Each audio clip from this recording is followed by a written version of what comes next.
എൻ്റെ പേര് ഷിജിൻ. ഇത്തവണത്തെ കേരള PSCയുടെ സെക്രട്ടേറിയറ്റ് അസിസ്റ്റന്റ് പരീക്ഷയിൽ ഓൾ കേരള 50ാമത്തെ റാങ്ക് ലഭിച്ചത് എനിക്കായിരുന്നു. ഞാൻ ഒക്കെപ്സ്പീഡിയുമായിട്ട് അസോസിയേറ്റ് ചെയ്യുന്നത് സെക്രട്ടേറിയറ്റ് അസിസ്റ്റൻറ്റിൻ്റെ മെയിൻസ് ബാച്ച് മുതലാണ്. 2025 ജൂലൈ ലാസ്റ്റ് വീക്കോട് കൂടിയാണ് സെക്രട്ടേറിയറ്റ് അസിസ്റ്റൻറ്റിൻ്റെ പ്രിലിംസിൻ്റെ റിസൾട്ട് വരുന്നത്. അതിനുശേഷമാണ് ഞാൻ ഒക്കെപ്സ്പീഡിയയുടെ മെയിൻസ് ബാച്ച് ജോയിൻ ചെയ്യുന്നത്. അപ്പോൾ നമ്മളെ സംബന്ധിച്ചിടത്തോളം വളരെ കുറച്ച് സമയം മാത്രമാണ് സെക്രട്ടേറിയറ്റ് അസിസ്റ്റൻറ്റിൻ്റെ മെയിൻസ് പരീക്ഷയ്ക്ക് ഉണ്ടായിരുന്നത്. 2 പേപ്പറുകളാണ് സെക്രട്ടേറിയറ്റ് അസിസ്റ്റൻറ്റിൻ്റെ മെയിൻസ് പരീക്ഷയ്ക്ക് ഉണ്ടായിരുന്നത്. അതിൽ തന്നെ പേപ്പർ 2 അതുവരെയുള്ള ഡിഗ്രി ലെവൽ PSC പരീക്ഷകൾ, PSC നടത്തിയ എല്ലാ ഡിഗ്രി ലെവൽ പരീക്ഷകളുമായിട്ട് താരതമ്യം ചെയ്യുമ്പോൾ എൻറ്റയർലി ഡിഫറൻ്റ് ആയിട്ടുള്ള ടോപ്പിക്കുകളാണ്. Principles of management, principles of administration തുടങ്ങിയ ടോപ്പിക്കുകളാണ് പേപ്പർ 2വിൽ ഉണ്ടായിരുന്നത്. അപ്പോൾ വളരെ കുറച്ച് സമയമാണ് എൻ്റെ മുൻപിൽ ഉണ്ടായിരുന്നത്. അപ്പോൾ ഞാൻ അന്ന് ചെയ്തിരുന്ന സ്ട്രാറ്റജി എന്താണെന്ന് വെച്ചാൽ ഒക്കെപ്സ്പീഡിയയിൽ ഡെയിലി ടൈം ടേബിൾ ഉണ്ടായിരുന്നു. അതായത് അന്ന് പേപ്പർ 1ഉം പേപ്പർ 2ഉം ഈക്വലി ഡിസ്ട്രിബ്യൂട്ട് ചെയ്തിട്ടുള്ള ഡെയിലി ടോപ്പിക്കുകൾ അവർ ഡിവൈഡ് ചെയ്തിരുന്നു. സോ ആ ടോപ്പിക്കുകൾ അത് കൃത്യമായിട്ട് ആ ഷെഡ്യൂൾ ഞാൻ ഫോളോ ചെയ്തു. അതുപോലെ തന്നെ അന്ന് ഇപ്പോൾ യൂട്യൂബ് വഴിയാണ് ക്ലാസ്സുകൾ പ്രൊവൈഡ് ചെയ്തിരുന്നത്. അപ്പോൾ അന്ന് എടുത്ത ആ ക്ലാസ്സുകൾ ആ ഡെയിലി ടൈം ടേബിൾ അനുസരിച്ച് ക്ലാസ്സുകൾ കാണുന്നു.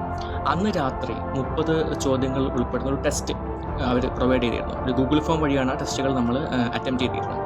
ആ ടെസ്റ്റ് കൃത്യമായിട്ട് എടുത്തു. ഇതാണ് ഞാൻ അന്ന് ഫോളോ ചെയ്ത സ്ട്രാറ്റജി. കാരണം നമ്മുടെ മുമ്പിൽ വളരെ കുറച്ച് സമയം മാത്രമാണുള്ളത്. അതുകൊണ്ട് തന്നെ ഇപ്പോൾ എന്താണോ ഉള്ളത്, ഇപ്പോഴത്തെ ഷെഡ്യൂൾ എന്താണോ ആ ഷെഡ്യൂൾ ഫോളോ ചെയ്യുക.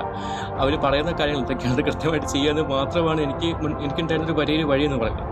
സോ അത് ഞാൻ കൃത്യമായിട്ട് തന്നെ ഫോളോ ചെയ്തിരുന്നു. എല്ലാ ടെസ്റ്റുകളും ഞാൻ എടുത്തിരുന്നു. അതുപോലെ തന്നെ ഡെയിലി ക്ലാസ്സുകളൊക്കെ, ലെക്ചേഴ്സൊക്കെ ഞാൻ മാക്സിമം ഞാൻ കണ്ടിരുന്നു.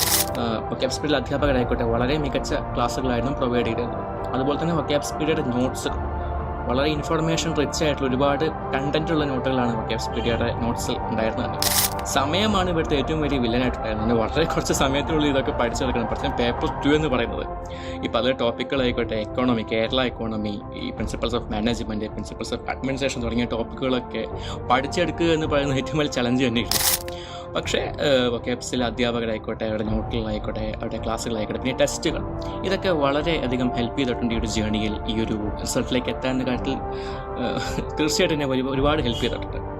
സോ ഈ ഒരു ജേണിയുടെ ഭാഗമാകാൻ സാധിച്ചതിൽ ഒരുപാട് സന്തോഷമുണ്ട്.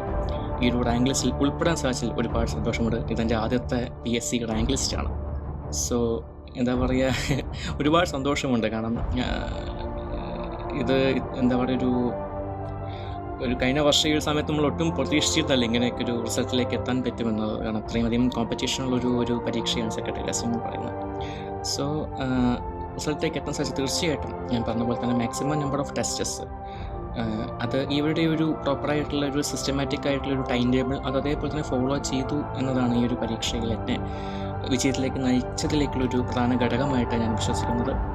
ഈ ഒരു ക്ലാസ്സുകൾ പ്രൊവൈഡ് ചെയ്ത ഒക്കെപ്സ്പീഡിയയിലെ എല്ലാ അധ്യാപകർക്കും, ഇതിൻ്റെ എല്ലാ എൻ്റെ സപ്പോർട്ടിംഗ് ടീമിനും ഈ അവസരത്തിൽ ഞാൻ നന്ദി പറയുകയാണ്. സന്തോഷത്തോടു കൂടി ഞാൻ നിങ്ങളെല്ലാവരെയും ഓർക്കുകയാണ്.